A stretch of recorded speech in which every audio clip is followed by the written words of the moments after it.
Bonjour à toutes et à tous. Bienvenue sur cette thématique logement, les maires en première ligne face à la crise. Sujet qui, on le voit, suscite un certain nombre d'interrogations sur le terrain. Alors, je reprends les termes de l'ex-ministre du Logement, Olivier Klein, qui évoquait, en quittant ses fonctions, je cite, un risque de bombe sociale. Les termes sont assez forts et d'évoquer effectivement la question d'un certain nombre de voyants rouges, raréfaction du foncier, inflation généralisée des coûts des travaux, objectif ZAN, autre élément d'actualité, la question du marché, la sortie plutôt des passoires thermiques, qui malheureusement minent nos territoires, ralentissement de la production de logement social, abandon des incitations fiscales, etc. etc.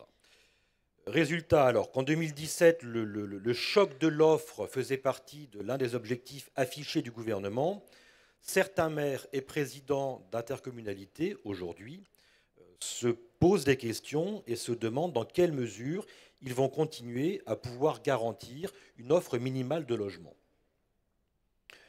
Ça nous pose un certain nombre de questions. Comment nos élus sur le terrain parviennent-ils à agir pour libérer l'offre de logement ?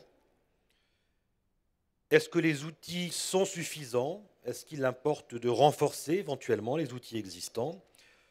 Quelle stratégie territoriale peut-on mettre en place sur nos différents territoires pour répondre à la demande des habitants? Donc plusieurs questions sujettes à débat lors de ce forum, pour lequel nous avons le plaisir d'accueillir plusieurs intervenants. Dans l'ordre, alors, deux coprésidents du groupe de travail à l'Association des maires de France, Isabelle Le Callennec, maire de Vitré, et présidente de la communauté d'agglomération de Vitré, par ailleurs secrétaire générale adjointe de l'AMF. Son voisin Thierry Repentin, que l'on connaît bien, maire de Chambéry, également coprésident du groupe de travail et président de la communauté d'agglomération du Grand Chambéry, secrétaire général adjoint de l'Association des maires de France. Soyez les bienvenus.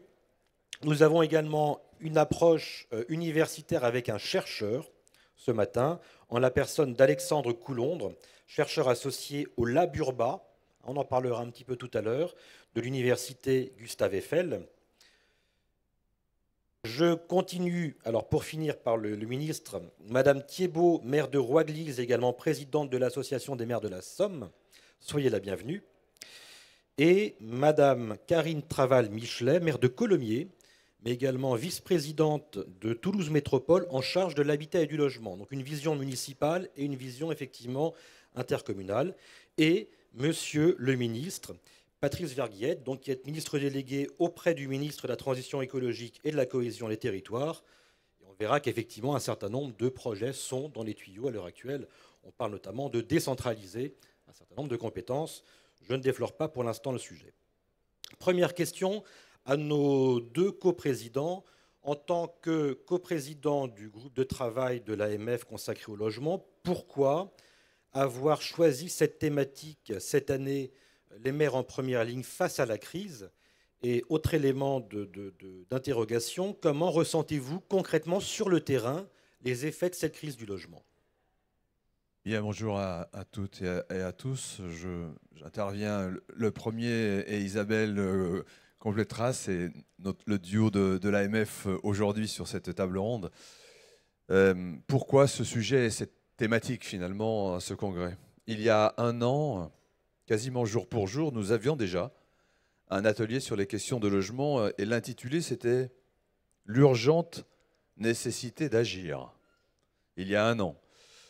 Si l'on regarde la situation au cours des 12 derniers mois, glissant sur les indicateurs essentiels, on a dans notre pays une baisse d'environ 35% des permis de construire signés pour des programmes de logement. On a sur les 12 mois glissants, moins 18% des mises en chantier de bâtiments pour du logement par rapport à des permis qui ont été signés dans le passé. Dans les agences immobilières, il y a moins de 34% d'offres de logement dans le parc privé mises à disposition de nos concitoyens. Et ça, c'est donc pour, en quelque sorte, la partie privée. Et pour la partie publique, on a 2 400 000 ménages inscrits sur des listes d'attente pour le parc HLM, avec probablement, même si c'est un peu trop tôt pour le dire, un nombre d'agréments pour les logements sociaux en 2023 substantiellement en baisse par rapport à l'année précédente. Et en fait, in fine, ce sont les maires qui assument aussi ce que l'on peut appeler une crise du logement, nous obligeant, par exemple, dans les commissions d'attribution, du peu de logements sociaux mis à disposition, à choisir entre des urgences, d'une famille à la rue, d'une femme malheureusement qui subit des violences familiales, d'un jeune couple qui essaye de s'installer.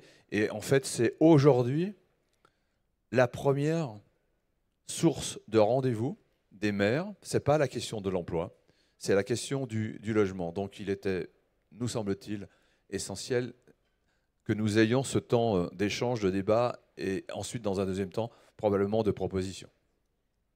Madame Le Callennec. Oui, merci Thierry. D'abord, moi, je veux remercier le ministre de sa présence parce qu'il y a beaucoup de questions aujourd'hui de la part des maires sur la question du logement. On a animé il y a quelques semaines avec Thierry Repentin un webinaire sur le sujet. Non seulement les maires font des constats, mais ils font aussi des propositions et c'est notre rôle à l'AMF en fait de les faire remonter. Donc pourquoi cette table ronde, j'ai envie de dire, parce que le logement aujourd'hui, on en parle tous les jours. Comme vous l'avez dit, moi je suis maire de Vitré en Bretagne. Ouest France, qui est le grand quotidien régional, a fait toute une série d'articles récemment sur ce sujet-là et on voit que ça touche nos concitoyens parce qu'évidemment, habiter, c'est la première des nécessités. Et j'ai tendance souvent à dire qu'il n'y aura pas de plein emploi s'il n'y a pas de plein logement. Donc c'est un sujet qui est complètement d'actualité. L'AMF fait des propositions et on aura l'occasion de le faire au mois de décembre prochain. Et on doit les uns et les autres écouter ce que vous vivez, puisque d'un territoire à l'autre, on ne vit pas les mêmes réalités, faire remonter les attentes et échanger en fait avec le ministre du Logement. C'est vrai qu'il y a des signaux faibles qui sont devenus forts depuis plusieurs années. Vous n'étiez pas ministre, donc ce n'est pas de votre responsabilité, mais on alerte depuis des années en fait sur ce qu'on appelle aujourd'hui la crise du logement. Et c'est vrai que depuis plusieurs années, entre la baisse de l'APL, la RLS qui a quelque part pesé sur les bailleurs sociaux, des mauvais signaux envoyés sur le soutien à l'accession à la propriété, à laquelle les Français sont quand même très attachés, la suppression de la taxe d'habitation qui a aussi été pour nous dans une mauvaise nouvelle. Aujourd'hui, en plus, le contexte inflationniste, vous avez l'augmentation des coûts de la construction. On sait que quand on veut rénover, ça coûte plus cher que quand on fait du neuf. L'accès au crédit qui est devenu compliqué puisqu'il est un petit peu plus élevé que par le passé. Bref, en fait, un contexte, un environnement qui n'est pas du tout favorable, en fait, ni à la production de logements neufs, ni à la rénovation, ni à la remise sur le marché des logements vacants. Et moi, j'ai tendance à regarder les choses de cette manière-là sur mon territoire. Moi, je veux pouvoir produire, je veux pouvoir rénover, je veux pouvoir remettre sur le marché des logements vacants. Et je ne parle pas, parce que moi, je ne suis pas sur un territoire littoral, mais de toute la difficulté qu'on a aujourd'hui à loger les travailleurs, les salariés dans les zones littorales qui en ont besoin. Donc, en fait, nous, ce qu'on souhaite à l'AMF, c'est que l'environnement législatif, réglementaire, financier, fiscal soit favorable. Et aujourd'hui, on estime, avec tous les exemples qui nous sont remontés des maires, que ce n'est pas encore le cas et qu'on va plutôt dans le sens inverse. Donc voilà, et sans polémique, puisqu'on est là plutôt pour faire des propositions et vraiment vous écouter, monsieur le ministre, parce que je sais que depuis votre prise de responsabilité, vous prenez ça à cœur. En plus, vous êtes maire, enfin même si vous ne l'êtes plus de fait, et pour cause, on reste maire toute sa vie, je pense. Donc vous avez une approche pragmatique, et c'est ça qu'attendent les maires aujourd'hui. Et donc, à l'occasion de ces échanges-là, ce qui serait intéressant, c'est d'écouter la réalité vécue par chacun. Voilà pourquoi on fait ça ce matin. Merci beaucoup, Madame le maire. Donc on entend une tendance de fond, un contexte défavorable, une préoccupation ancienne de l'AMF. Bon, pour évoquer ces questions, alors 2 temps, en fait 3 temps. Un premier temps qui va être plutôt le temps du constat autour d'une question. Quelle dynamique observe-t-on sur le marché du logement, Deuxième temps, au niveau des propositions, un petit peu comment est-ce que l'on peut envisager l'avenir et plus précisément quelle place pour les maires dans la décentralisation politique du logement, un autre aspect qu'on va évoquer. Et puis, tant qu'il nous semblait important de consacrer aujourd'hui aux échanges, aux questions. Donc on va prendre une petite heure en fait ensemble les uns les autres et 30 minutes après pour échanger avec vous, avec la salle. N'hésitez pas à intervenir, retenez bien ce qui va se dire déjà lors de ce premier tour de table que je vous propose de débuter avec donc Alexandre Coulondre, universitaire, chercheur associé, je le rappelle, au Lab Urba de l'université Gustave Eiffel. Cher Alexandre, pourriez-vous nous présenter un rapide panorama de la situation du logement en France? Je vous laisse les manettes. Merci beaucoup pour cette invitation. Bonjour à toutes et à tous. Alors on m'a demandé d'introduire ce débat et de poser les enjeux du logement aujourd'hui en moins de 10 minutes. Donc c'était une sacrée commande. Je vais essayer de relever le défi. Moi je ne vous parlerai pas de crise du logement aujourd'hui. Non pas parce que tout va bien, hein, bien au contraire, mais je crois que ça fait très longtemps qu'on associe le mot crise au mot logement et qu'on ne sait plus trop finalement ce que ça veut dire. Il y a eu la crise des subprimes, la crise du Covid, la crise des matières premières. Aujourd'hui, il y a la crise des taux d'intérêt. Et finalement, moi je me dis que si ça fait si longtemps que l'immobilier est exposé à des fragilités, c'est peut-être que ces fragilités doivent être cherchées ailleurs, non pas dans une approche conjoncturelle, comme le mot crise pourrait le laisser penser, mais dans une approche structurelle. Alors ce que je vous propose pendant ces 10 minutes, c'est de faire un petit peu de perspective historique et de remettre en perspective la situation que nous vivons aujourd'hui, et notamment à travers ce qu'aiment bien les chercheurs, c'est-à-dire des indicateurs statistiques et des courbes pour objectiver tout ça. Donc je vais vous proposer de regarder en partie l'écran et de voir justement ces courbes. Alors, pour illustrer mon propos, la première courbe que je vous propose, c'est la courbe de l'indice des prix. Donc c'est les données officielles de l'INSEE qui portent sur les logements anciens et les logements neufs. Donc depuis les années 60. Bon, c'est une courbe pas très difficile à interpréter. Elle est croissante, elle est très croissante, et notamment on voit qu'à partir des années 2000, il y a une très forte accélération du prix des logements. Voilà la première chose. Alors vous allez me dire, bah oui, les prix augmentent, mais toute l'économie a évolué en même temps. Donc c'est pas très illustratif d'avoir une courbe seulement avec les prix. Alors pour affiner le propos, il faut aller chercher un indice un petit peu plus sophistiqué qu'on doit à Jacques Frégit, un économiste du logement, qui consiste à rapporter ces prix du logement aux revenus des ménages. Alors pour le dire vite, lorsque l'indice est autour de 1, ça veut dire que les prix résidentiels augmentent à peu près dans les mêmes proportions que les revenus des ménages. Si l'indice est au-dessus de 1, ça veut dire que les prix immobiliers résidentiels augmentent beaucoup plus vite que les revenus des ménages. Je vous laisse admirer cette courbe. En fait, si on repart depuis les années 60, on s'aperçoit que cette courbe, elle est plate. Dans le jargon, on appelle ça le tunnel de Frégit. Voilà, jusque des années 60 aux années 2000. Vous avez ce tunnel, et puis à partir des années 2000, la courbe sort du tunnel. Ça veut dire qu'à partir des années 2000, il y a un découplage assez fort et de plus en plus fort entre les prix résidentiels et les revenus des ménages en France. Alors, enfin, à titre illustratif, voilà ce fameux tunnel. On peut mettre sur ce graphique le volume de logements produits chaque année en France. Et là, vous n'avez pas une courbe croissante, vous avez une courbe cyclique. Hein, vous voyez, il y a des hauts et il y a des bas. Il y a des années où on produit beaucoup et puis après on produit moins. Donc il y a plusieurs pics dans l'histoire immobilière de notre pays sur ces 60 dernières années. Il y a la fin des années 60, le début des années 70. On a les années et aussi la fin des années 2000 et la fin des années 2010 avec un point haut en 2017 qui est le dernier point haut de notre histoire immobilière. Alors là, vous voyez déjà que les courbes sont en train de diminuer. Alors il manque le chiffre sur l'année 2023, mais il y a des estimations en termes de prix. Donc là, on voit que ça diminue. Néanmoins, quand on remet ça dans une perspective longue, on s'aperçoit que à l'heure d'aujourd'hui, les diminutions sont quand même relativement limitées. Alors, pourquoi ce que je vous dis est en décalage avec les discours que l'on entend habituellement, c'est que finalement, en fait, tous les discours sur la crise du logement qu'on entend beaucoup aujourd'hui consistent à comparer les chiffres d'aujourd'hui aux chiffres de 2017, qui sont les chiffres les plus hauts en fait, du cycle immobilier depuis très longtemps. Donc évidemment, c'est un choix méthodologique parmi d'autres, mais en effet, on voit que si on prend une perspective de long terme, le constat est un petit peu différent. Alors que nous disent fondamentalement ces courbes? Déjà que la tension sur les marchés des logements ne date pas d'il y a 1 an ou 6 mois, qu'elle s'enracine dans un mouvement long qui débute au moins au début des années 2000. Deuxième chose, c'est que le problème majeur, c'est le problème de la valeur. S'il y a une crise du logement aujourd'hui, à mon sens, c'est un problème de trop-plein de valeur immobilière. Et ça a des conséquences vraiment importantes, notamment sur l'accès à la propriété. Alors, je vais vous citer un chiffre issu d'une recherche menée par Renaud Legois et des collègues qui montre qu'en fait, dans les années 2000, 20% des accédants à la propriété étaient des cadres ou des professions supérieures. En 2020, c'est 43%. Donc vous voyez comment le filtrage social des marchés du logement, et notamment pour l'accès à la propriété, s'est largement accru au cours de ces 20 dernières années.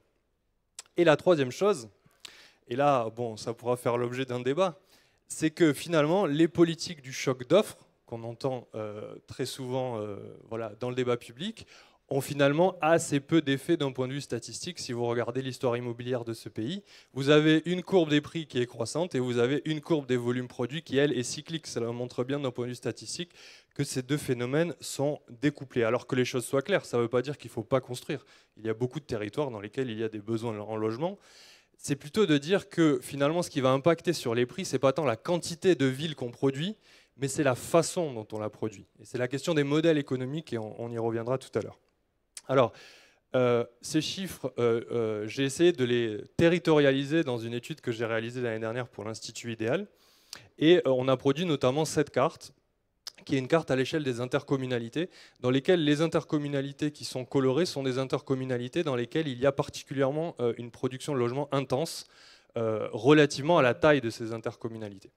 Lorsque c'est rouge, cela veut dire que c'est des intercommunalités plutôt urbaines, et lorsque c'est orange et jaune, que c'est des intercommunalités rurales ou périurbaines. Donc déjà, ce qu'on voit, on s'écarte un petit peu du sujet, mais c'est assez intéressant parce qu'on voit qu'il y a quand même beaucoup de jaune et de orange. Ça veut dire qu'on ne construit pas que dans les centres urbains, qu'il y a des vraies dynamiques de production du logement dans des espaces qui sont périurbains ou ruraux.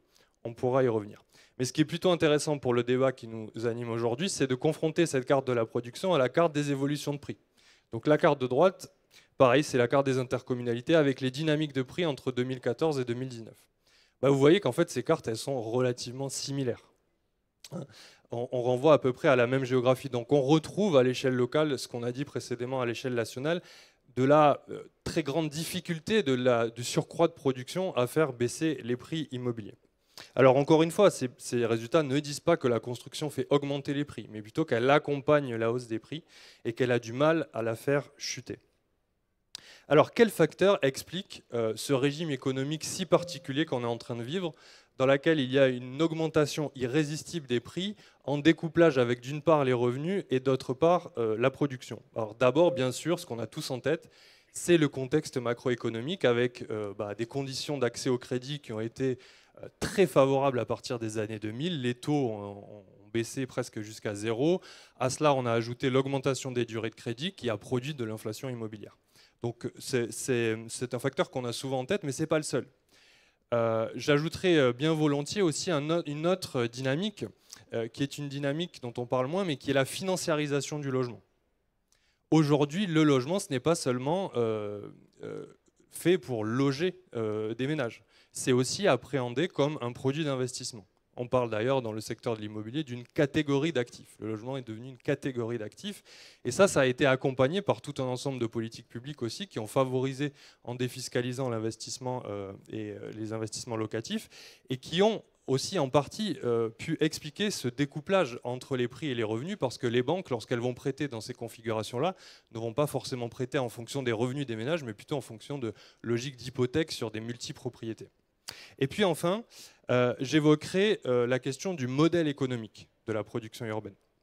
Vous le savez peut-être ou peut-être pas, mais en fait le raisonnement de la construction de la ville est un raisonnement qui est fait à l'envers, à rebours. C'est-à-dire qu'on va partir des prix immobiliers constatés dans un territoire et on va configurer le projet en fonction de ces prix. C'est-à-dire qu'on sera capable de payer le foncier très cher si les prix immobiliers sont élevés et on le payera moins cher si les prix immobiliers sont moins élevés. Donc, quand on a ça en tête, on comprend pourquoi en fait, l'apport d'une construction neuve dans un territoire a finalement assez peu d'effet sur la dynamique des prix. Bref, on a un problème de long terme, à mon sens, qui est le problème de la valeur. Et si aujourd'hui, beaucoup de Françaises et de Français ne peuvent pas se loger, c'est du fait de ce trop-plein de valeur. Alors, je crois qu'il est temps de changer les choses dans le secteur du logement. Et c'est juste une proposition. Mon rôle de chercheur s'arrête là. C'est à vous, les responsables politiques, à trouver des solutions. Mais je pense que notamment, il y a quelque chose à imaginer sur la question du modèle économique. Alors, je vais vous le dire de façon un peu brute, mais au moins ce sera dit. Le modèle économique de la production de logements de ces 20 dernières années, à mon sens, est obsolète. Voilà. Et pour toutes les raisons économiques que j'évoquais aujourd'hui, et toutes les raisons écologiques que je n'ai pas le temps d'évoquer, mais qui pourraient aussi être évoquées, et qui sont au moins aussi importantes. Alors, la bonne nouvelle, c'est que des pistes existent. Vous avez vu peut-être dans vos territoires se développer des projets avec un modèle qu'on appelle le modèle des OFS-BRS, qui est un modèle assez innovant dans lequel on va produire du logement dans un cadre de dissociation foncière. Donc les ménages vont acquérir le bâti et le foncier va être externalisé à un organisme de foncier solidaire qui a une dimension non spéculative. Et donc sur ces programmes-là, on peut arriver à des prix de sortie qui sont 30 à 50% inférieurs au prix de marché. Et en contrepartie de ce système qui fonctionne en grande partie grâce à des aides publiques, les prix à la revente sont encadrés, ce qui fait que on a durablement une offre de logement abordable dans les territoires. Donc ça fait partie d'une des pistes qui pourrait être envisagée, mais à mon sens, la réflexion sur cette question du modèle économique est aujourd'hui au cœur de la problématique du logement, ou ce qu'on pourrait appeler peut-être la crise du logement. Voilà, je vous laisse en juger. Sur ces propos prospectifs, je vais m'arrêter. Merci pour votre attention.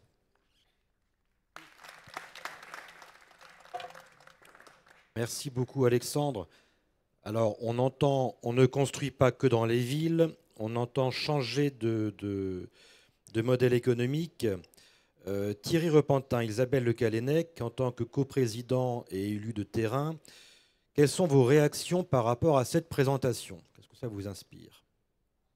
Bien, alors on découvre comme vous, en direct, les travaux de ce chercheur, et qu'est-ce que ça suscite comme réaction? Premièrement, en ce qui me concerne, je perçois un débat entre crise immobilière et crise du logement. Et pour ma part, je suis plus inquiet par la crise du logement que par la crise immobilière.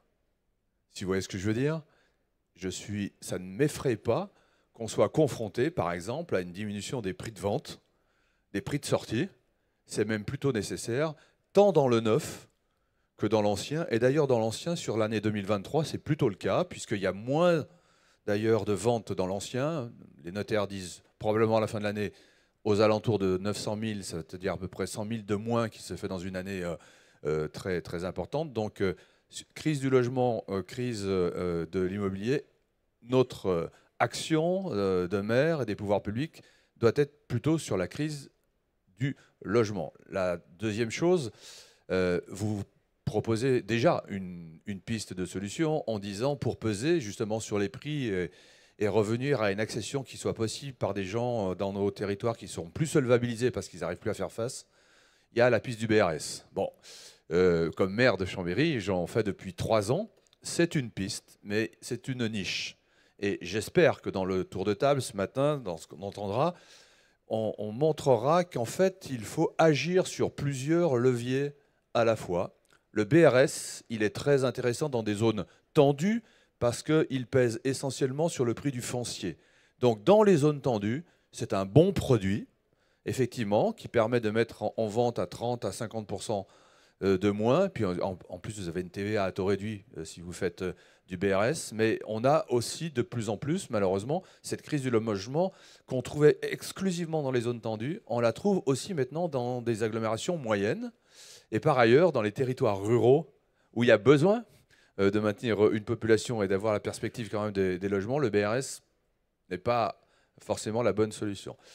Je proposerai tout à l'heure, mais on verra, je l'espère, des ouvertures qui seront faites dans un certain nombre de lois prochaines sur, par exemple, des encadrements de prix du foncier. Je pense que si des collectivités locales, où c'est tendu, veulent assumer dans le débat public la mise en place d'un encadrement des prix du foncier, ils devraient pouvoir le faire, par exemple.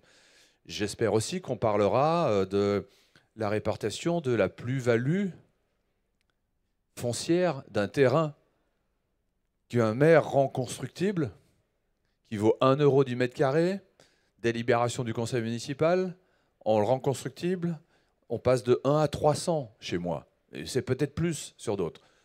La répartition doit se faire aussi au bénéfice de la collectivité locale, car il est légitime qu'une partie du produit de la vente de ce terrain revienne à la collectivité locale qui a fait la richesse. Hein. On est un peu la Française des Jeux, les maires. Hein. Vous êtes dans le périmètre constructible, vous faites des millionnaires, pas la collectivité locale. Donc je pense qu'il faut une répartition nouvelle, mais ça doit être, je pense que ça ne doit pas être automatique, ça doit pas être imposé, mais ça doit pouvoir être mis en place par délibération de conseil municipal. Voilà, quelques réactions spontanées à ce travail intéressant qui nécessiterait qu'on l'expertise un peu plus. Madame Le Callennec, je ne sais pas si Vitré fait partie de la Française des Jeux ou pas par rapport à ces constats. Vos constats à vous? Non, mais Vitré Communauté, d'après vos cartes, se situe dans du périurbain bâtisseur où les prix ont augmenté entre 7 et 12%. Et alors, je me tourne vers vous, Monsieur le Ministre. Vitré Communauté est toujours en zone C. Parce qu'on va aborder, je pense, cette question des zonages. Et nous, on considère que notre territoire est en zone tendue puisque nous attirons beaucoup d'entreprises. Les entreprises, elles ont besoin de loger des salariés. Et on a effectivement besoin de cette boîte à outils qui permet précisément de répondre à la demande. Comme je disais tout à l'heure, c'est pas forcément dans l'étude, mais je pense que vous partagez, les besoins ne sont pas les mêmes d'un territoire à l'autre. Et je suis d'accord avec vous, je pense que le modèle économique, il a vécu sur la question du logement. Vous l'avez très bien dit sur l'immobilier. Alors, il y a un dispositif qui s'appelle, et tout le monde le connaît ici, un dispositif donc d'incitation fiscale fort pour de l'investissement locatif qui a joué son rôle par le passé. Nous avons appris donc qu'il s'arrêterait à la fin de l'année prochaine. Je pense qu'on a quand même besoin encore aujourd'hui d'investisseurs, de propriétaires qui ont les moyens, effectivement, d'acheter pour louer. Parce que si on veut travailler sur le parcours résidentiel, si on veut que des personnes qui sont locataires deviennent accédant à la propriété, quittent le logement, on a besoin, et notamment dans des secteurs qui attirent de l'emploi, on a besoin de produits locatifs. Moi, c'est ce que j'observe sur mon territoire. Et vous savez qu'en Bretagne en particulier, on a expérimenté ce qu'on a appelé le Pinel breton, c'est-à-dire que des territoires, ça a été le cas de Vitré Communauté, ont pu bénéficier des avantages du Pinel pour faire de la production de logements. Et je le vois très concrètement aujourd'hui sur ma commune. Les produits commencent à sortir. Et ils répondent vraiment à une demande, parce qu'il faut qu'on travaille sur le vieillissement de la population. Et on voit bien que autrefois, les personnes pouvaient vieillir à domicile, rester dans leur maison. Aujourd'hui, elles demandent à revenir dans les centres-villes et choisissent plutôt des appartements. Donc, il y a un côté un peu inflationniste. On est d'accord sur ces questions de soutien donc, par des mesures fiscales. Je rejoins tout à fait ce qu'a dit Thierry. Pour nous, ce qui est important, c'est de loger les gens. L'objectif, c'est celui-là, c'est pas de faire des plus-values, soit sur du foncier, soit sur de l'immobilier. Mais on a, encore une fois, besoin de chacun. Moi, ce qui m'a frappé dans ce que vous nous avez présenté, c'est que l'accession à la propriété aujourd'hui devient de plus en plus réservée à des ménages qui ont déjà des moyens, à des ménages qui vont vendre leur maison pour en acheter une autre. Moi, c'est ça qui m'inquiète. Et là aussi, je me tourne vers vous, Monsieur le Ministre, c'est la question du PTZ. Moi, si on me demandait mon avis, mais je ne suis pas ministre du Logement, je le proposerais à tous. Et en fonction des territoires, un prêt à taux zéro, je pense aux ouvriers et aux employés qui ont la volonté d'accéder à la propriété. Je ne vois pas pourquoi, en fait, on la restreint, cette mesure, ce PTZ, ce prêt à taux zéro, qu'il soit restreint sur les revenus des personnes, mais sur des territoires, je ne comprends pas pourquoi. S'il y a des besoins d'accéder à la propriété, c'est que les gens arrivent dans un territoire pour se loger parce que, par exemple, il y a du travail. Je ne comprends pas pourquoi le prêt à taux zéro n'est pas généralisé dans toute la France, quel que soit le zonage, et par contre, évidemment, soumis aux revenus, tout simplement. Voilà ce que je pouvais dire, et je rejoins aussi Thierry, le BRS ne résoudra pas tous les problèmes. Et il y a un sujet qu'on aborde très souvent avec les professionnels de la construction, parce qu'on a parlé de l'inflation, les coûts de la construction, moi ça fait des années que j'entends qu'il faut qu'ils baissent. Ce n'est pas tout à fait encore le cas. Et donc, les normes, aujourd'hui, on surenchérit aussi les coûts de la construction. Donc les constructeurs, la Fédération du bâtiment, la CAPEB travaillent beaucoup sur ces questions de baisse des coûts de la construction.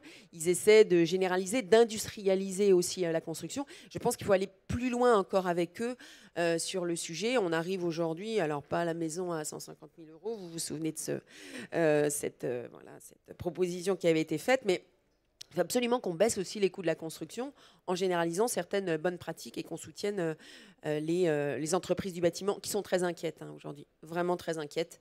On parle de plusieurs centaines de milliers d'emplois qui risquent effectivement d'être supprimés dans le bâtiment. Et on le voit chez nous, il y a des constructeurs de maisons individuelles qui ont commencé à mettre la clé sous la porte. Voilà, quand on parle de crise, alors moi, je considère qu'une crise, ça doit être une opportunité. Mais oui, je pense que le modèle, il faut vraiment qu'il évolue en fonction du contexte actuel. Merci Madame le maire. Donc on entend des inquiétudes de terrain qui semblent partagées. Monsieur le ministre, je me tourne vers vous. Vous avez été, on l'a rappelé, maire de Dunkerque, également président de communauté urbaine, donc avec ce double regard aujourd'hui ministre. Que vous inspirent ces différents témoignages et est-ce que l'on peut établir un constat partagé sur la crise actuelle du logement ?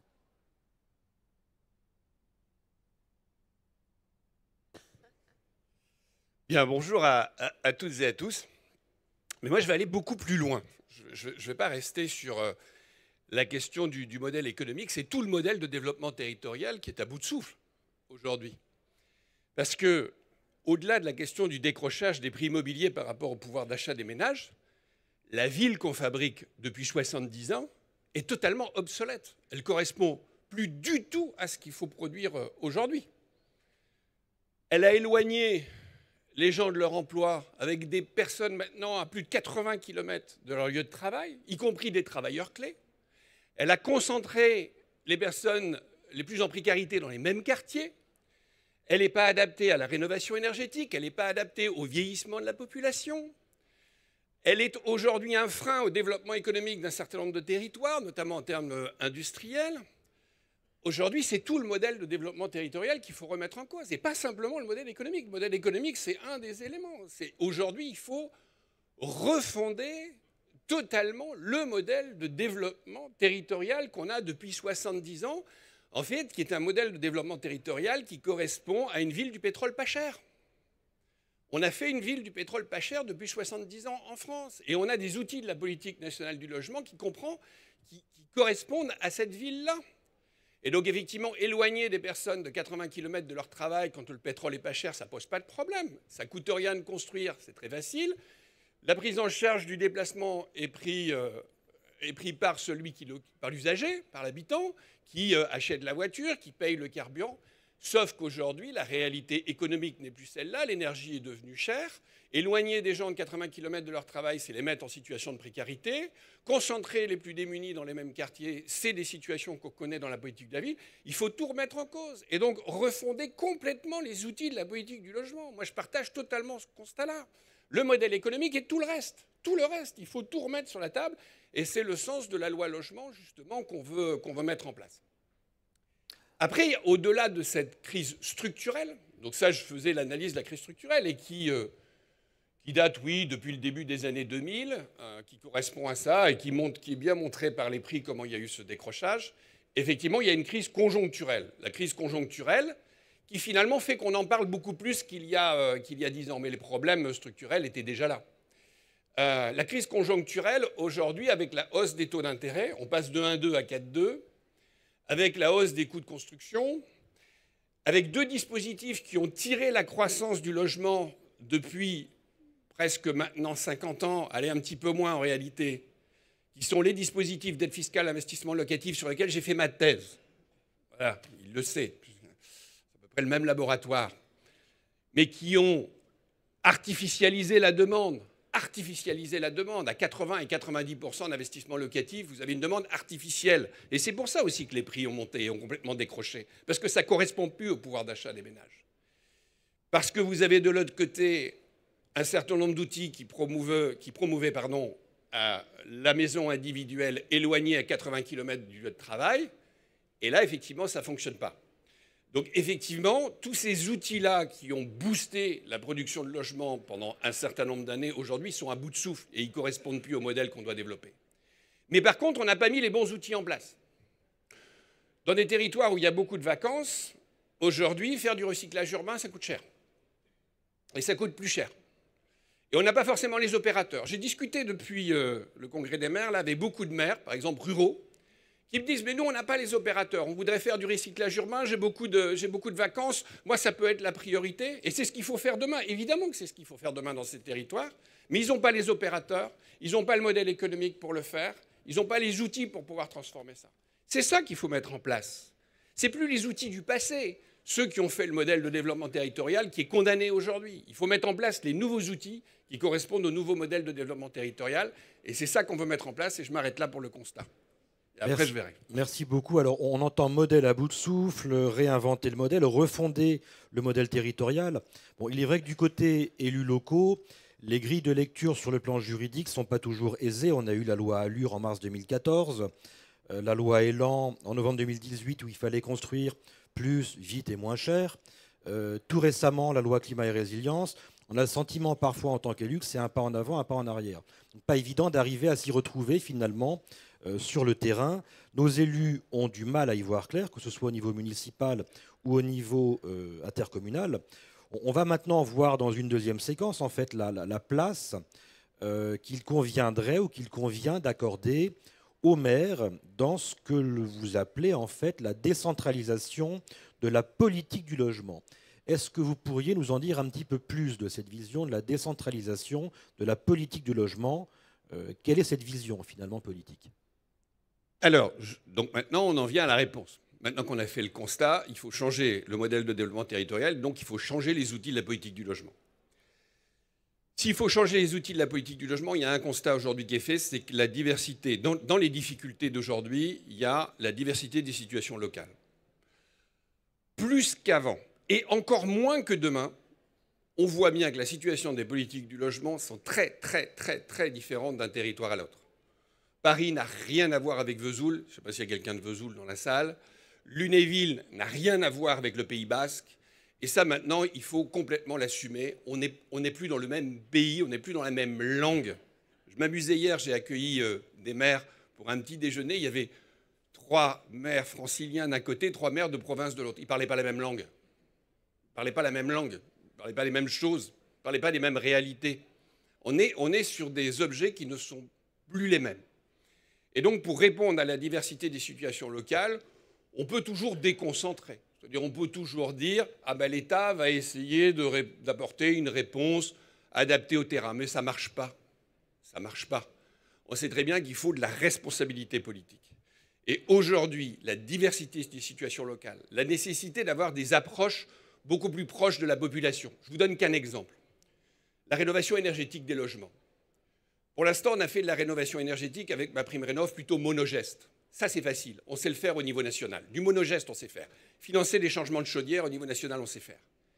Des rénovations globales pour aller chez les gens, pour leur expliquer, faire le diagnostic technique, pour les accompagner dans les dossiers administratifs. Mais l'État, il ne sait pas faire ça. L'État ne sait pas faire ça. Il ne sait pas accompagner sur des rénovations globales. Lana et Thierry le font comme ils peuvent. Mais à un moment donné, il va avoir ses limites, Thierry. Et il ne saura pas aller chez chacun des Français qui doit faire la rénovation énergétique. Eh bien, je crois qu'à un moment donné, il faut responsabiliser les élus locaux qui le feront mieux que l'État sur un certain nombre de questions. Et donc, on ouvre ce chantier de la décentralisation en disant aujourd'hui donc quel échelon territorial doit être chef de file. C'est chef de file, ce n'est pas de tout faire. C'est chef de file sur la politique du logement demain. Les communes, l'intercommunalité, le département, il y a un débat sur quel échelon territorial, il y a un débat sur la ressource. Je le disais tout à l'heure, construire la ville du modèle de développement territorial de demain, ça coûte plus cher. Parce que faire des zones pavillonnaires sur un champ de betteraves, en assurant le transport par l'usager, ça coûte moins cher que que faire du recyclage urbain et d'aller reconquérir du bâti ancien obsolète. Ça coûte moins cher. Avoir une stratégie foncière, maîtriser publiquement le foncier, ça coûte plus cher que d'aller acheter des parcelles qui ne coûtent rien et les reclassifier. Et donc, du coup, il y a cette question de la nouvelle ressource qu'il faut aller chercher pour pouvoir financer ce nouveau modèle de la politique du logement. Ensuite, il y a la question des compétences qu'on veut décentraliser. J'en évoquais déjà, mais on pourra continuer. Et enfin, il y a un dernier point, il y a une dernière question, et celle-là aussi, elle est centrale. Je vais m'arrêter là. C'est la question de la boîte à outils de la régulation. Quelque part, Thierry l'a dit tout à l'heure. Il faut donner aux élus locaux aujourd'hui plus de moyens de contrôler, de réguler le marché du logement. On me parle des meublés touristiques. Donnons aux maires la possibilité de réguler le développement du meublé touristique. On parle du droit de préemption. Donnons aux maires la possibilité de faire un droit de préemption pour lutter contre la spéculation foncière. Donnons aux maires la possibilité de déroger à un certain nombre de règles nationales. Vous parlez des normes. Il y a beaucoup de normes environnementales sur lesquelles on ne peut pas toucher. Et je pense que je ne conseille de ne pas toucher. Mais il y a d'autres normes sur lesquelles on peut donner des pouvoirs de dérogation aux maires ou aux présidents d'intercommunalité. Donc cette idée de la boîte à outils de la régulation, elle est aussi essentielle. Le marché du logement est tout sauf un marché parfait. Il a besoin de régulation publique forte. Et je pense que c'est aux élus locaux de faire cette régulation. Merci, Monsieur le Ministre. Donner plus de moyens aux élus locaux, les responsabiliser, alors précisément deux élus locaux nous font le plaisir de leur présence aujourd'hui. Bénédicte Thiebaud, maire de Roaglise et présidente de l'Association des maires de la Somme, et Madame Karine Traval-Michelet, qui interviendra juste après, maire de Colomiers et deuxième vice-présidente de Toulouse Métropole. Madame Thiebaud, comment vous avez le sentiment que les maires perçoivent leur rôle en ce domaine au regard des différents témoignages que l'on a eus? Et j'ai même plutôt envie d'aborder aussi une autre approche peut-être plus poil à gratter. Est-ce que d'après vous, les maires se sentent aujourd'hui plutôt aidés par l'État ou plutôt contraints par l'État? Alors, écoutez, merci de m'inviter et je remercie aussi la présence de Monsieur le Ministre. Donc, alors moi, je vais prendre ma casquette d'association des maires du département de la Somme, donc un département qui est très diversifié puisque nous avons toutes les problématiques du littoral et aussi toutes les problématiques de ruralité. Donc les maires sont très sensibles au logement, puisque effectivement, je rejoindrai les propos de ma collègue, qui en fait, nous on parle de développement économique, mais si on parle de développement économique, on parle aussi du développement du logement, puisqu'il faut loger nos travailleurs. Ceci dit, nous avons des moyens qui sont mis à notre disposition. Hein. Nous avons tout ce qui est PLUI. Alors nous, par exemple, je vais vous donner mon témoignage. Nous avons un PLUI qui est en cours, dont nous avons arrêté le projet. Nous avons été reconnus par l'État parce que nous avions mis en œuvre des outils de pédagogie et d'élaboration en partenariat avec l'État pour justement avancer et ne pas être retoqué à la finalité.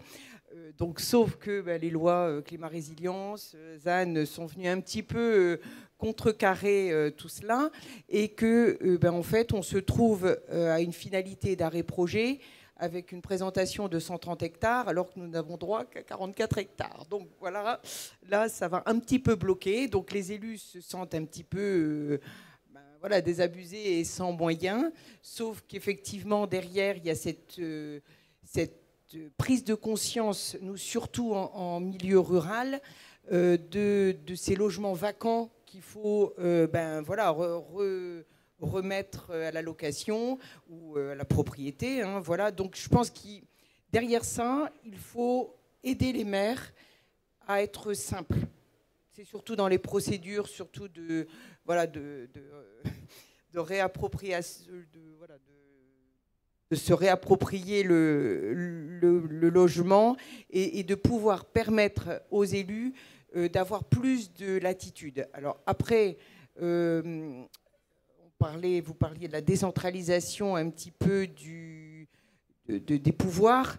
Alors moi je pense que on ne peut pas faire sans l'élu local puisque c'est lui qui va être le premier à savoir ce qu'il a besoin pour son territoire.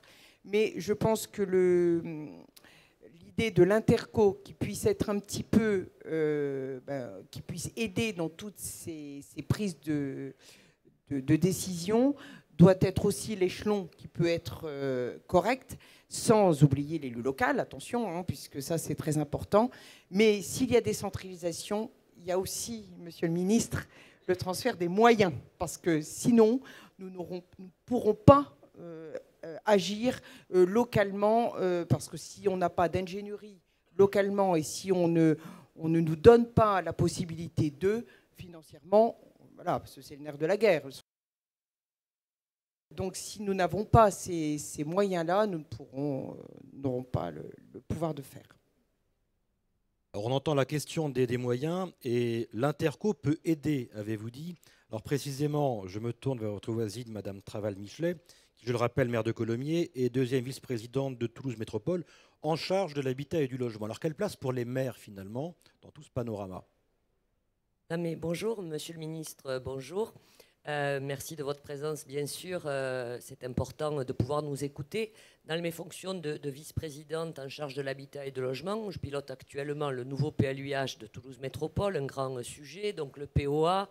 Chacun ici comprendra les termes barbares, mais toujours est-il que je travaille donc avec 37 communes de Toulouse Métropole sur les feuilles de route communales et donc leurs objectifs, tout simplement, tout clairement, en matière de logement. Pour ne pas reprendre tout ce qui a été dit et qui est très juste, apporter un témoignage ou un éclairage, c'est pas grave, différent sur ce que nous remontent les maires. Dans ces dialogues finalement que nous avons pour les objectifs de production. Au-delà des constats qui sont très partagés aujourd'hui, c'est les injonctions contradictoires auxquelles nous devons faire face. D'abord, les questions, on parle beaucoup de logement, de modèles économiques, modèles urbains. Nous, on veut parler des habitants. Parce que, comme je le dis souvent, dans le logement, il y a des habitants. Ça veut dire pour nous, maires, l'accueil de population. On le sait, la question des ressources financières des communes est aujourd'hui prégnante. Ça fait un peu l'objet aussi de nos travaux à l'AMF. Et finalement, lorsqu'on accueille des habitants, on a envie, nous, les maires, de les accueillir bien, de leur offrir des équipements, de construire des crèches, des écoles, des équipements sportifs, culturels. Pour cela, il faut des ressources. On nous a coupé la ressource de la taxe d'habitation. Ça veut dire que les gens qui arrivent, déjà, ne participent plus à cet espace de communauté par l'apport fiscal. Et nous, ça nous a privés de nos ressources, même si c'est un sujet sur lequel on pourrait débattre, si j'ai bien compris. Mais bon, bref, on ne va pas parler de ça aujourd'hui. Mais quand même, ça veut dire que pour les maires, si vous voulez, aujourd'hui, ça a un petit peu bloqué leur envie d'accueillir, même s'ils sont conscients du besoin d'accueillir. Ça, c'est la première injonction contradictoire. Et en même temps, arrive la loi climat et résilience, on est en train de se distribuer des ENAF, de se battre pour des ENAF, qui aura droit à des ENAF ou pas.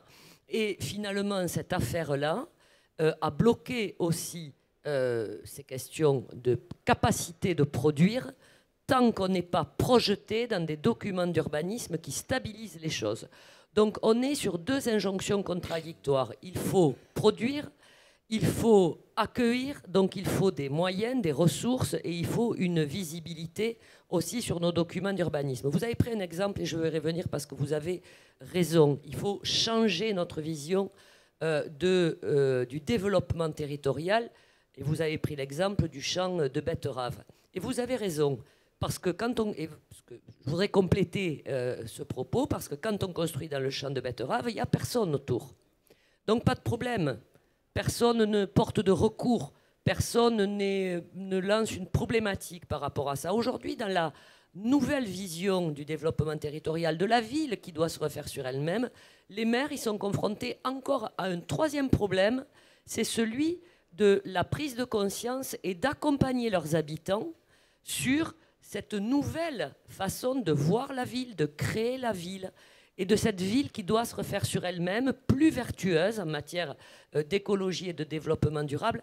Et ça, et vous le savez, parce que vous avez été jusqu'à très récemment un élu local, ça ne se fait pas du jour au lendemain. Ce dont nous avons besoin, Monsieur le Ministre, c'est à la fois d'une projection de long terme, c'est de pouvoir porter tous ces sujets, de les porter en concertation, mais c'est aussi de politique, de dynamique de très court terme, parce que nous vivons une crise, et que si vous avez raison sur votre vision à long terme, eh bien, il faut aussi régler les problèmes maintenant.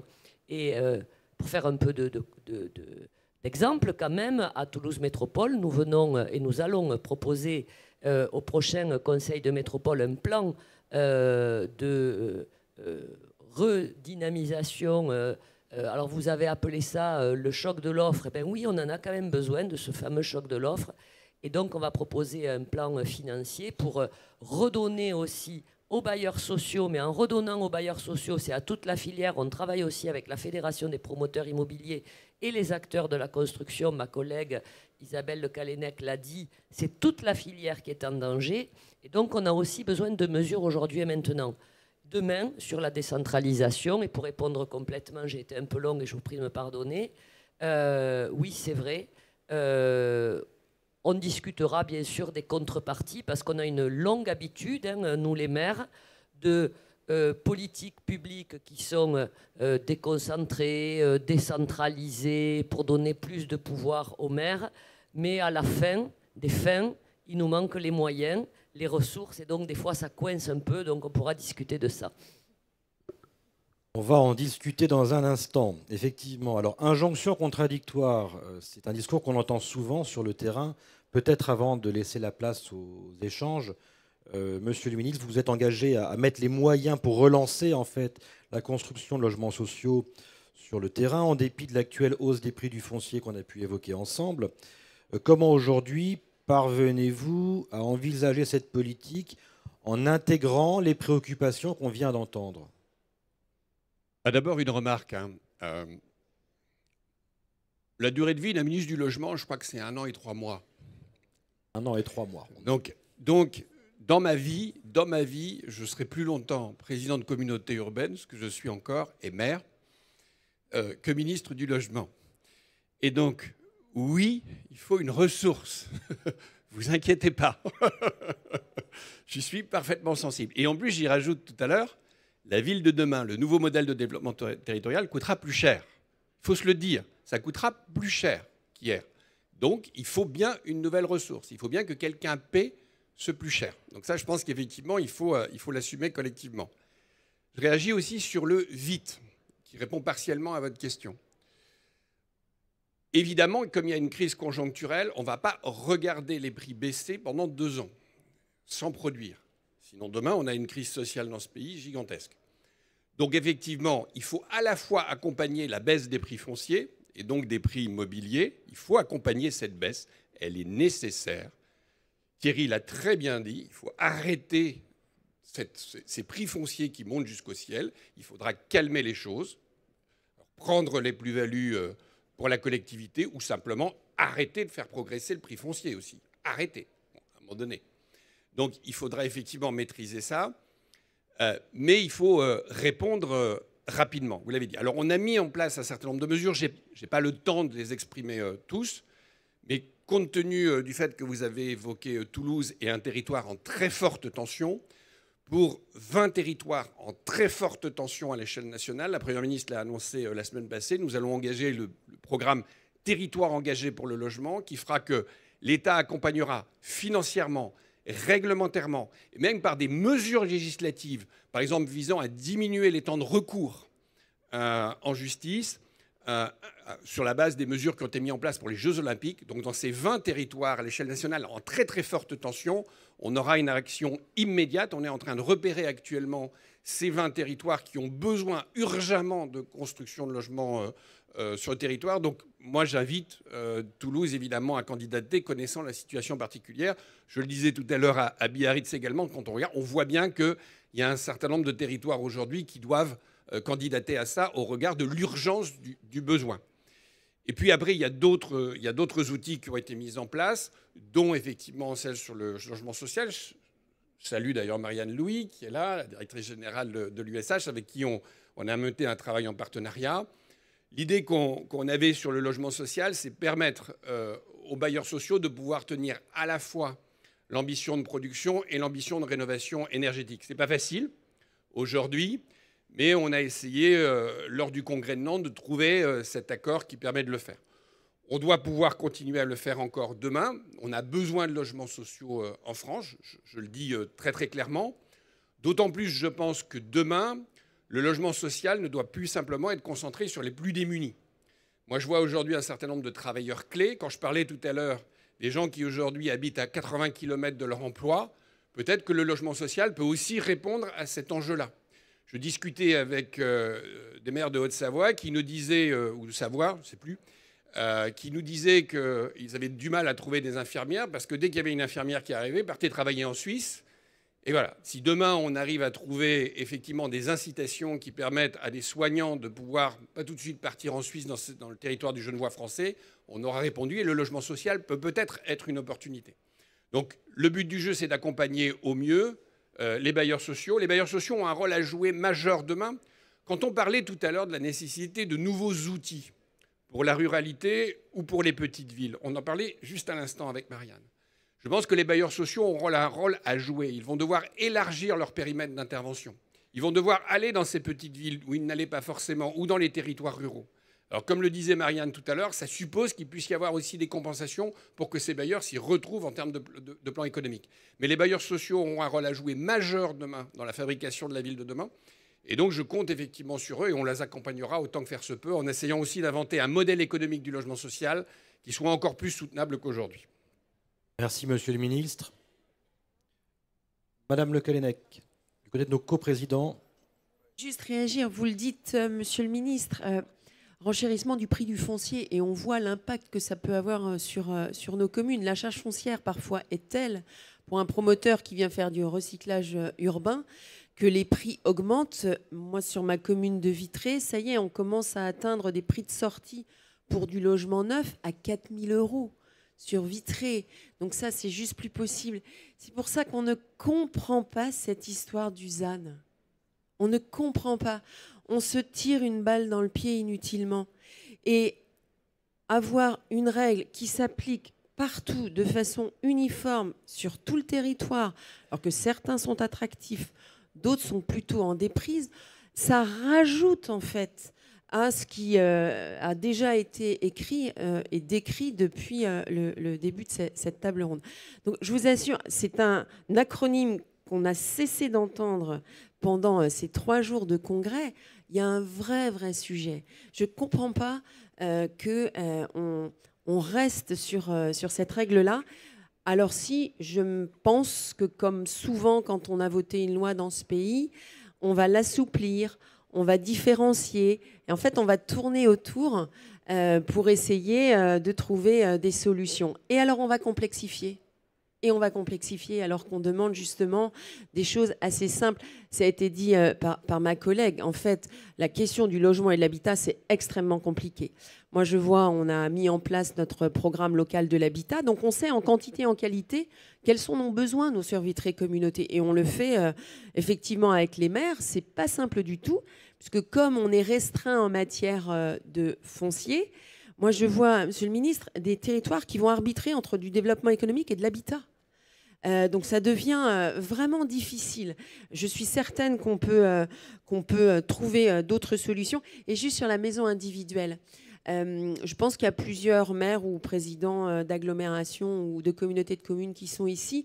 On ne peut pas faire le lien direct entre la maison individuelle et 80 km de distance. Moi, je sais que sur notre territoire, on a un certain nombre de zones d'emploi et on parle souvent de la ville du quart d'heure. Mais nous, on parle du territoire du quart d'heure et les gens n'acceptent plus d'emploi quand ils sont à 80 km de leur emploi aujourd'hui. Ça, c'est une certitude parce que, vous l'avez très bien dit, ça coûte beaucoup trop cher. Voilà, de se déplacer. Donc nous, sur nos territoires, on a une responsabilité d'aménagement du territoire.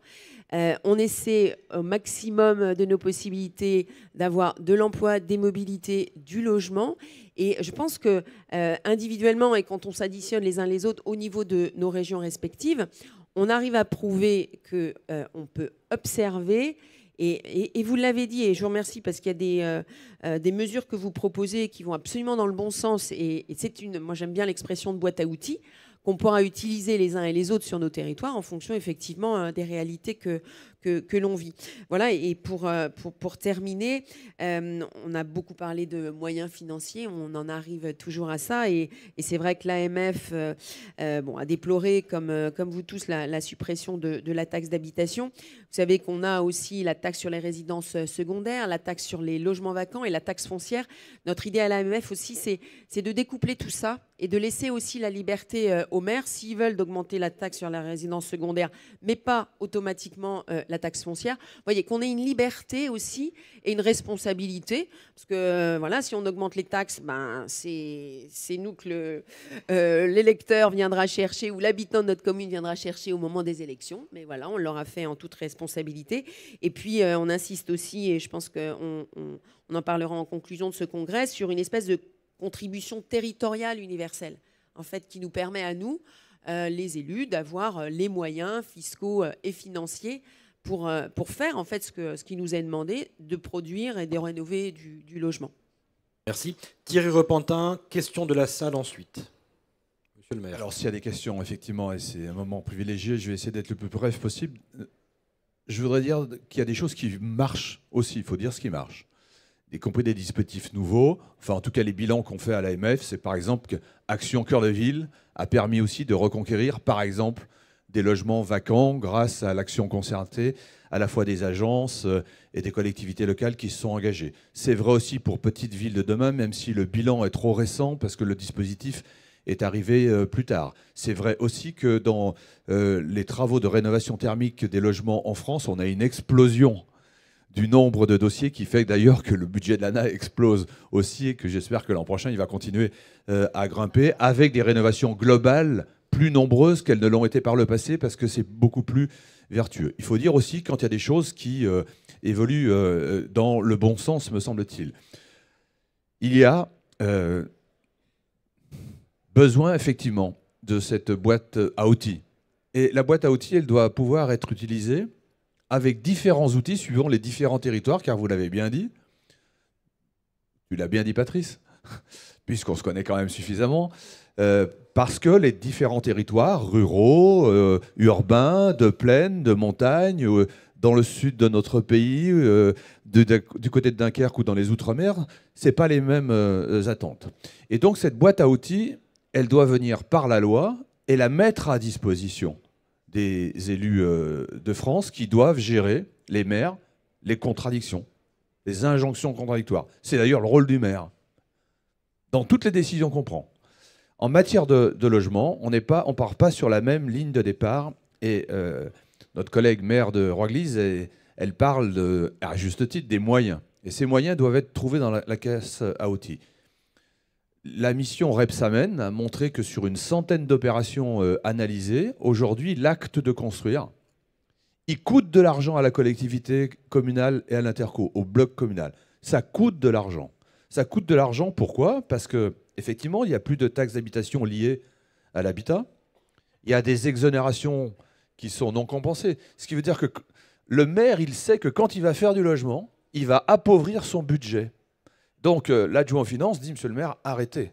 Et c'est d'autant plus vrai si c'est des logements sociaux qui bénéficient d'exonérations qui en général sont relativement mal compensées. Donc moi je souhaite que dans la boîte à outils, on ait par exemple, je le disais tout à l'heure, pour les communes rurales ou suburbaines qui dans les PLU trouvent des terrains constructibles qui ne l'étaient pas, une meilleure répartition entre la plus-value foncière qui doit aller en partie dans les caisses communales. Dans les territoires très très urbains où on n'a plus cette ouverture à l'urbanisation nouvelle parce que les terrains sont consommés, avoir la possibilité par délibération de plafonner le prix du foncier. Moi je suis prêt à l'assumer. Tu as fait référence à la Haute-Savoie, je sais que le maire d'Annemasse est prêt à le faire, le maire d'Annecy est prêt à le faire, c'est-à-dire sur les zones tendues, on a besoin de mettre de l'eau sur l'incendie. Il va y avoir aussi, en loi de finances, et alors là j'interpelle le ministre du Logement, des dispositions sur le logement. Il y aura une disposition qui visiblement va exonérer de foncier bâti les personnes qui font 10 000 € de travaux de rénovation. Moi j'aimerais que ce soit par délibération du conseil municipal, que ce ne soit pas automatique et qu'on assume ce débat de le faire ou de ne pas le faire. On dit que la taxe sur les résidences secondaires va éventuellement augmenter ou sur les plus-values, mais qu'une partie va être prise pour être affectée aux agences de l'eau.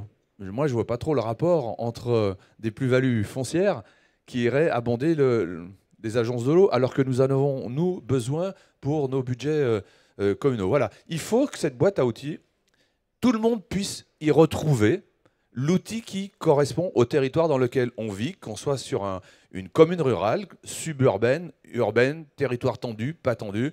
Et c'est ce qui nous manque pour tenter de compenser un peu, car on sait qu'on n'aura jamais autant qu'on a eu par le passé, parce qu'il y a eu une évaporation successive des moyens de l'État sur la politique du logement.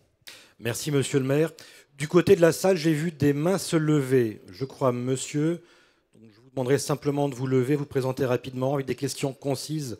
Le temps est très strict, il nous reste une vingtaine de minutes pour des questions courtes et des réponses synthétiques également. À vous la parole. Très rapidement, Yvon Bourrel, maire de Moguio. Moguio est la ville qui abrite l'aéroport de Montpellier. 17 000 habitants, ville classée 40 à 80 000, puisque nous avons Carnon, une façade littorale. Merci de cette opportunité, monsieur le ministre. Une première observation. À l'heure à laquelle Thierry Repentin appelle de tous ses voeux une redistribution sur la plus-value foncière, je vous fais observer que les maires qui ont, comme nous, ouvert des zones à l'urbanisation qui étaient initialement des zones agricoles inscrites au PLU depuis des années, se sont vus gréver d'une taxe qui s'appelle la compensation agricole. Nous, on a ouvert une zone de 19 hectares qui nous a coûté 625 000 euros de contribution. Bon, ça n'est pas une addition, c'est une soustraction. 250 000 euros de suivi environnemental par le Conservatoire des espaces naturels. Bon, ce sont des sommes qui sont considérables. Mais j'allais dire, heureusement que nous avons l'EPF qui nous aide pour les acquisitions foncières. Voilà, ça c'est une première observation. La deuxième, c'est qu'il existe un moyen aussi de maîtriser le marché. J'estime que nous faisons tous partie de l'État. Il n'y a pas les maires d'un côté et les ministres de l'autre. Et c'est bien que, monsieur le ministre, vous soyez un élu local, pas un petit élu, par la taille et par le volume de votre communauté. J'allais dire, c'est bien parce que, personnellement, on m'a confié la charge de la présidence d'une société publique locale d'aménagement. Et depuis le début, nous avons fait cette ZAC en encadrant les prix. Les prix de sortie, c'était 3 000 euros le social et 3 900 au début, le libre. Les uns permettant d'aider les autres. Et j'allais dire, quand on a... Bon, ça demande aussi... Je ne dis pas que je suis courageux plus que vous tous. Non, certainement pas. Mais en tout cas, quand on a ce volontarisme, qu'on l'affiche et qu'on annonce la couleur, ça commence déjà par calmer, par réguler le marché. Ça régule le marché parce que les promoteurs privés, dont c'est le métier, quand on leur repose les analyses des opérations, des modèles économiques qu'on fait tourner, on leur dit, non, ne nous la faites pas à l'envers, on sait où on en est. Et aujourd'hui, ce qu'on peut dire que le mot logement social n'est plus un péché. C'est pas péché que de dire cela, puisque l'évolution du marché aujourd'hui fait que les promoteurs nous proposent plus des BRS, des logements locaux intermédiaires, dans le logement abordable, outre le LLS, logement locatif social, plus que dans la pleine propriété, parce que le marché ne tire plus. Et je trouve que nous sommes tièdes parfois dans la conduite des politiques d'aménagement, parce que nous subissons le marché. Je serai court. Il n'est que de voir les villes exposées aux inondations, les PPRI en bord de mer. C'est le marché qui régulera les plus-values que les gens font sur des maisons qui se vendent 1 million, plus 1 million de réparations pour ceux qui peuvent le faire. Donc je crois que là-dessus, moi je serais pour des prix encadrés sur les plus-values foncières, parce que ce n'est pas normal que quand un terrain vaut 4 euros, que les personnes les vendent 50 euros, il n'y ait pas une redistribution de cette somme qui irait au logement. Ce serait une recette affectée. Tandis que là, c'est une soustraction vraiment importante qui est faite. Voilà, c'est tout. Donc ce que je dis, c'est que les uns et les autres peuvent se tendre la main. Et le logement social aujourd'hui, et ce sera mon dernier mot, est nécessaire pour participer à l'attractivité des communes. Nous avons, nous, 400 emplois. On a 30 personnes qui sont parties. On n'en a que 10 qui les ont remplacés. On en cherche 20. Tout ça pourquoi? Parce que les gens sont seuls dans leur bagnole le matin. qui font, comme vous l'avez dit, monsieur le ministre, 80 km, que ça leur coûte cher et que l'on prend les mesures d'attractivité pour arriver à concilier lieu de travail, lieu de résidence. Merci, monsieur le maire. Nous sommes l'État, avez-vous dit, maire comme agent de l'État. J'ai vu d'autres se tendre la main aussi. Alors j'ai vu une main se lever précisément au fond de la salle là-bas, avant des réponses éventuelles de nos coprésidents. Bonjour à tous, Bonjour, Stéphane monsieur. Piquet, je suis maire d'une commune de 5000 habitants en Bretagne. Je suis aussi président d'une communauté de communes. Le logement social, aujourd'hui, a subi un choc financier important. Je fais des logements seniors. Pour pouvoir équilibrer l'opération, je suis obligé de financer 10 000 euros par logement. Alors ces 10 000 euros par logement, ils sont liés à un premier paramètre. Je donne bien sûr le terrain, hein. Ça se discute même plus ça maintenant. Mais j'ai aussi des contraintes puisque c'est dans une petite enclave dans le cœur de la ville. Et donc j'ai des riverains qui viennent attaquer ou dire qu'ils vont attaquer au permis de construire. Et donc je suis obligé de gérer une densification, disons, forte, puisque je serai quand même à plus de 30 logements hectares, mais pas suffisante. Et donc je suis obligé de payer, moi, aujourd'hui, 10 000 euros par logement pour faire le projet. Je veux dire, on ne va pas tenir longtemps, hein. Si vous évoquiez le sujet du logement social, si les bailleurs sociaux n'ont plus les moyens, et c'est ce qu'ils nous expriment, avec effectivement des prêts à 4%, et puis une augmentation, 3%, mais une augmentation du coût de la construction qui est très très importante, eh bien aujourd'hui, voilà, comment est-ce que nous, on va pouvoir accompagner le logement, et en particulier le logement social, si on doit financer les collectivités des prix aussi importants dans nos communes. Très clairement, on fera une opération comme ça, on n'en fera pas 10. Hein. Merci, monsieur le maire. Je prends d'autres questions. En attendant, je voyais de l'autre côté, on va changer un petit peu de... Madame, peut-être? Alors, des questions très très courtes, il nous reste très peu de temps. Bonjour, Emmanuel Favre, maire de Saint-Loubès, petite ville de 10 000 habitants à côté de Bordeaux. Moi, je voulais réagir par rapport à la ZAN. Moi, je trouve que c'est très courageux de la part de l'État d'avoir poussé cette loi. Et je suis un peu inquiète, moi, du grignotage qui a été fait au Parlement, parce que je pense que c'est important qu'on soit maintenant conscient de ce qu'on impacte sur nos terres agricoles et naturelles. Alors oui, on a des compromis à faire. Oui, c'est important qu'on soit vigilant à proposer du logement.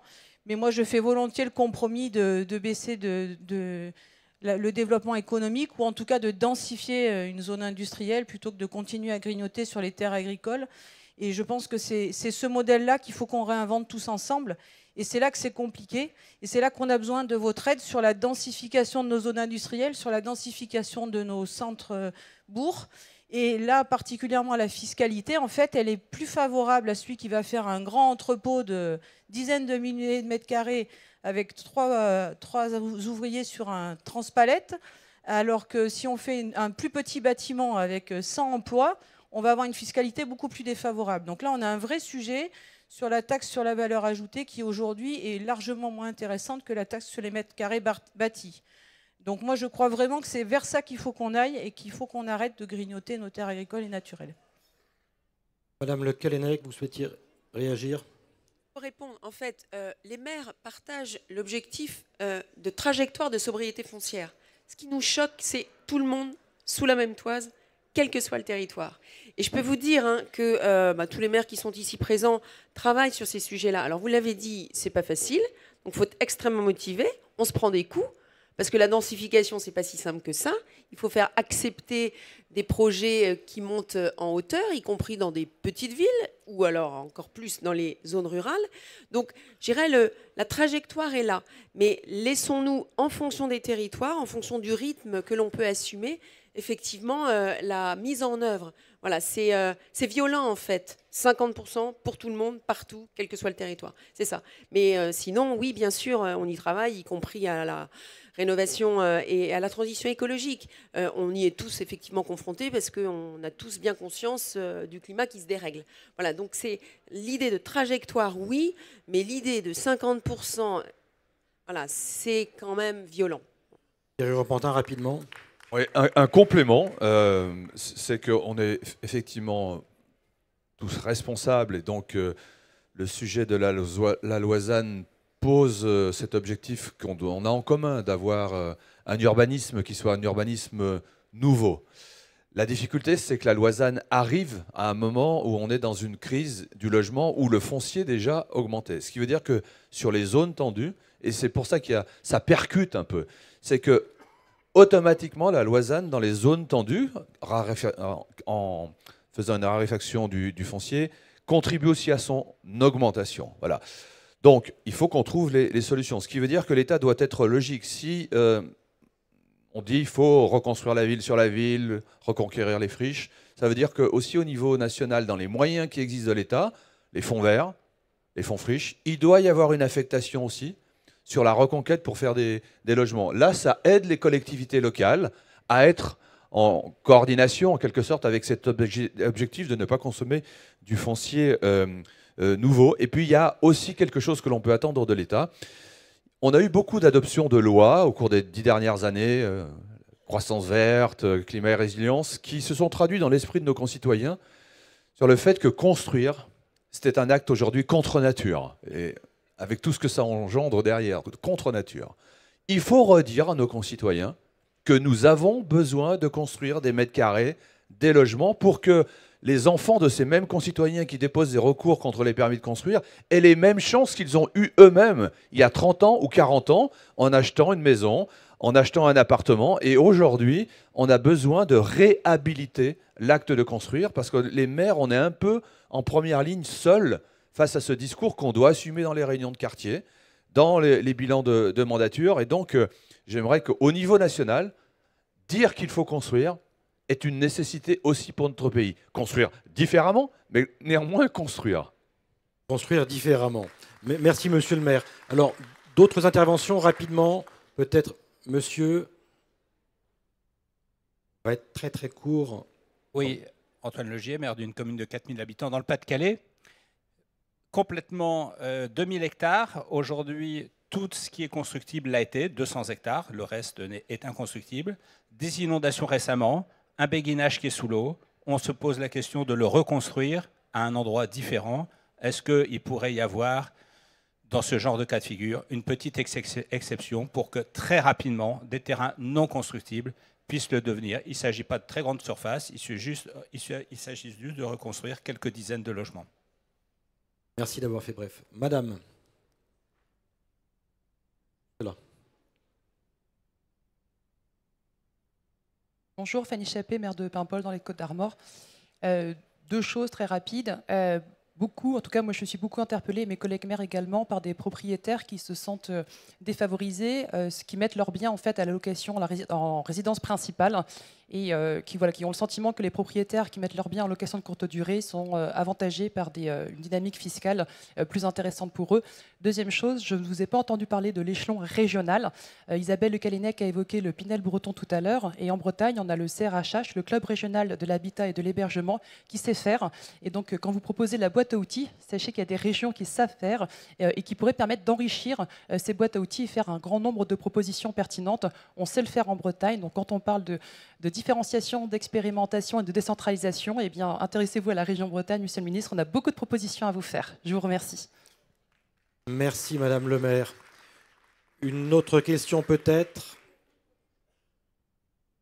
Ou témoignage, hein. On vous apporte un micro. Je suis là. J'en ai pas pour longtemps. Jean-Yves Plotot, le maire de Vallon-de-Lerne. Donc nous sommes bons petits soldats. Comme une nouvelle, nous avons adhéré à Petite Ville de Demain. On a défini un ORT, très bien. Notre principal enjeu, c'est le logement sur notre commune. Le conseil municipal s'y est attaché. En fait, je reviens sur les injonctions contradictoires, où on a un périmètre, et tout à l'heure, on parlait de moyens pour devenir maître du foncier. Donc, en définitive, il n'y a pas beaucoup de mobilisation, il n'y a pas beaucoup de ventes, donc on ne peut pas intervenir sur le droit de préemption. Je pense que l'expropriation pourrait être une solution. Quel outil on peut avoir? On a sur la Loire-Atlantique un EPF, peut-être on va y arriver, mais enfin c'est toujours des processus très longs. Et puis sur le périmètre de RT, la commune est propriétaire de 600 mètres carrés de bâtiments sur 3 niveaux, où là, l'injonction contradictoire sont les bâtiments de France, sur un bâtiment sans co-visibilité, qui nous donne un avis défavorable Sur l'aspect architectural, on peut en débattre, mais aussi sur l'usage. Ça nous pose un vrai problème et là, on vient de prendre 1 an dans la vue rien que pour ça. Donc voilà. Merci, monsieur le maire. Monsieur Justelard. Oui, alors merci. Patrick Antoine, je suis maire d'une commune du Genevois, monsieur le ministre, une commune résidentielle, pas Annemasse, juste au-dessus. Et donc, on connaît bien cette tension foncière, on connaît bien la problématique du recrutement. Et donc, chez nous, pour recruter, il faut loger. Et pour loger, c'est très compliqué quand on a une loi qui nous dit aujourd'hui qu'on ne pourra plus, effectivement, consommer que la moitié de ce qui nous reste. En ce qui me concerne, on accueille aussi des équipements publics. Des équipements publics qui ne sont pas juste pour la commune, mais bien pour un périmètre plus large. Alors on a bien compris que les enjeux nationaux, voire régionaux, avaient leur place, mais les enjeux intercommunaux qui permettent justement d'accueillir des équipements indispensables pour l'ensemble de la communauté viennent pénaliser encore de moitié la moitié qui me restait. Vous voyez, c'est un peu compliqué. Et si on revient, donc je pense qu'il y a une mutualisation à mettre en place, en tout cas sur les équipements qui servent en dehors du périmètre communal, de manière à ce que les maires puissent encore accueillir ces équipements-là. Accessoirement, moi, je n'avais pas compris, mais peut-être que je suis complètement idiot, que la loi ZAN s'arrêtait simplement à l'enveloppe urbaine et que du coup, on ne pouvait plus toucher en dehors de l'enveloppe urbaine les zones agricoles ou naturelles, parce qu'on est tous d'accord sur le principe qu'on veut un paysage qui soit agréable et qu'on ait quelque chose dans nos assiettes. Moi, j'ai 2 exploitations agricoles sur ma commune. Je suis attaché donc à la centralité urbaine. Et pour autant, je n'arrive pas à atteindre ces objectifs dans de bonnes conditions. Tous les promoteurs reviennent me voir pour m'expliquer que leur montage est en déficit, évidemment. Alors, comme vous le disiez, monter des étages, c'est très bien. Maintenant, à la sortie, on a une vraie problématique. Est-ce que ce qui est en zone urbaine aujourd'hui peut encore être construit ? On sent effectivement que la question du ZAN est une vraie préoccupation de terrain, aussi bien en milieu urbain que périurbain et rural. Une dernière question peut-être avant la conclusion du ministre, monsieur.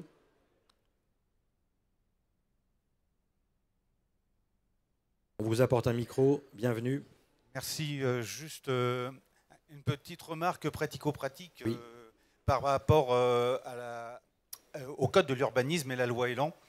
C'est-à-dire que dans nos territoires, ma commune, excusez-moi, je ne me suis pas présenté, je suis adjoint à l'urbanisme de Laillé, petite commune d'Ille-et-Vilaine. Nous appartenons à Rennes Métropole. Nous avons des lotissements des années 70 avec des territoires très élargis, des espaces communs très grands. Aujourd'hui, nous avons voulu mener un projet de densification avec objectif de créer du logement pour les habitants qui sont des gens au lotissement des années 70. Les gens commencent à avoir un âge conséquent avec des terrains très grands. Et on s'est vu refuser par ces habitants le fait de pouvoir construire quelque chose parce que l'article L442-10 du Code de l'urbanisme nous oblige, même si nous sommes propriétaires des terrains qui ont été rétrocédés, il nous oblige à avoir l'accord de la moitié des propriétaires représentant les 2/3 des surfaces. Effectivement, on voit que le côté en plus urbanistique, juridique, rend les choses d'autant moins aisées que la plupart des élus ne sont pas des juristes, faut le rappeler quand même. Le temps passe, on doit libérer la salle à 11 h. Monsieur le ministre, en guise de conclusion, s'il y avait un mot à retenir, si vous me permettez quand même de réagir par rapport à ce qui a été évoqué, 4-5 points.